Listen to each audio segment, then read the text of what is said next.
For 2,000 years, one city has stood untouched. Empires have burned to the ground, kings have come and gone, revolutions have shaken continents. And yet, the Vatican still stands. It has no borders to defend, no army to command. And still, presidents, diplomats, and billionaires line up to meet the man in white. How does a state smaller than a theme park hold power that rivals nations? This is how the Vatican became the world's most enduring broker of power. It began in the year 313. The Roman Emperor Constantine signed the Edict of Milan, which made Christianity legal. In a single moment, a faith once practiced in secret catacombs stepped into the light of empire. But when Rome collapsed a century later, something strange happened. The empire died, yet the church survived. As kingdoms fought and borders shifted, only one institution spoke with a steady voice: the church in Rome. By the 5th century, Pope Leo III personally met with Attila the Hun, a warlord whose army had burned its way across Europe, and convinced him to turn back before attacking the city. No army could do that, only belief could. During the Middle Ages, popes crowned emperors, declared wars, and even decided who could marry whom among Europe's royals. In 1095, Pope Urban II called for the First Crusade, a war that united kings under one religious banner. For centuries, the Church decided what was moral, what was law, and who deserved to rule. And by controlling faith, the Vatican controlled fear. In a world terrified of eternal punishment, it owned the keys to forgiveness. Then came the Renaissance, and the Church turned faith into spectacle. Popes became patrons of the arts. They hired Michelangelo to paint the Sistine Chapel and Raphael to decorate Vatican palaces. The city became a monument to divine beauty and divine wealth. But beauty was expensive. To pay for it, the Church began selling indulgences, paper certificates that promised to erase sins. People believed money could buy salvation. It worked. Until one German monk, Martin Luther, protested in 1517. His rebellion, the Reformation, split Europe in two.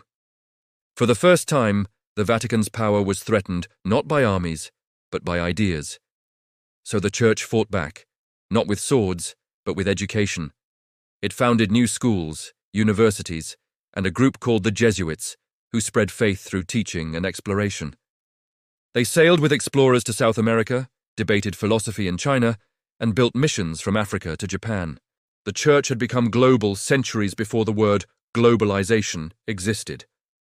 By the 1800s, modern nations were forming. Italy united as one country, and in doing so, seized all church lands known as the Papal States. The Pope lost his territory and locked himself inside the Vatican, calling himself a prisoner. That isolation lasted 59 years.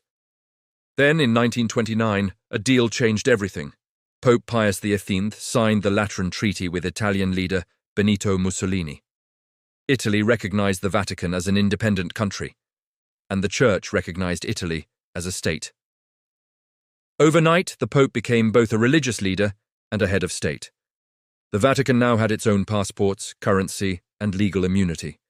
It could speak to governments as an equal, and to believers as a moral guide. That mix made it untouchable.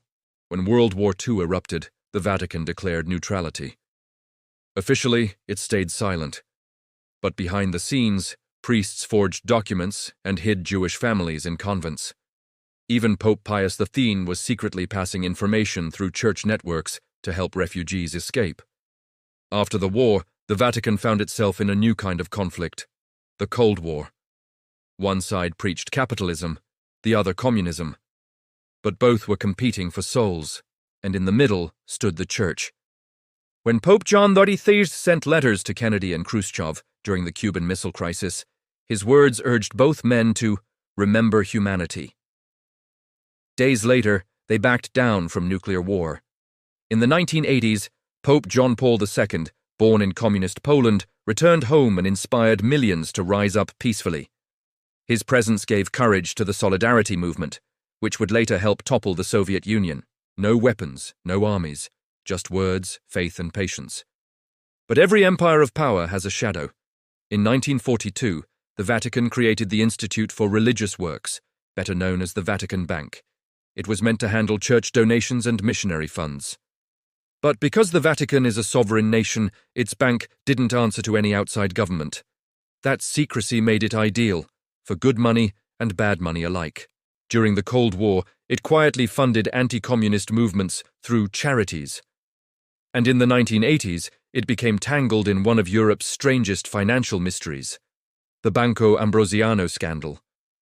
The head of that bank, Roberto Calvi, known as God's banker, was found hanging under London's Blackfriars Bridge. His death was ruled a murder linked to mafia money, missing millions, and Vatican accounts. The Church denied involvement, but quietly paid hundreds of millions to make the case disappear. It was a reminder that even faith isn't free from temptation. Scandals followed into the 21st century. The Farty Leaks papers exposed corruption, favoritism, and bitter rivalries inside the Vatican walls. But through every revelation, it endured. Because its true strength isn't perfection, it's forgiveness. People forgive their church more easily than they forgive their governments. That's the quiet genius of moral authority. Napoleon once kidnapped a pope and mocked him as powerless. A few years later, Napoleon was in exile, and the pope was back in Rome.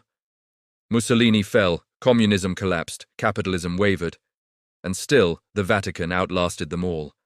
Because the Vatican never needs to win, it only needs to survive. And survival, over centuries, becomes the purest form of power. 3 lessons remain from its story. First, power lasts longer when it hides behind virtue. Armies fade, but moral influence renews itself every Sunday. Second, information is control. Confession, diplomacy, and archives gave the Vatican more insight into the human heart than any intelligence agency on earth. Third, the softest voice can rule the loudest world. The Vatican doesn't force obedience, it defines what obedience feels like. Today, it runs the world's oldest diplomatic network, with embassies in nearly every country, its own news outlets, and influence that touches everything from global aid to economic policy. Its archives stretch for miles beneath the city, filled with secrets, from Galileo's trial to letters from Hitler himself. Few will ever see them. In a world obsessed with exposure, the Vatican remains a master of mystery. It doesn't conquer, it endures, and that endurance has made it eternal, because real control rarely wears a crown. Sometimes it wears a halo.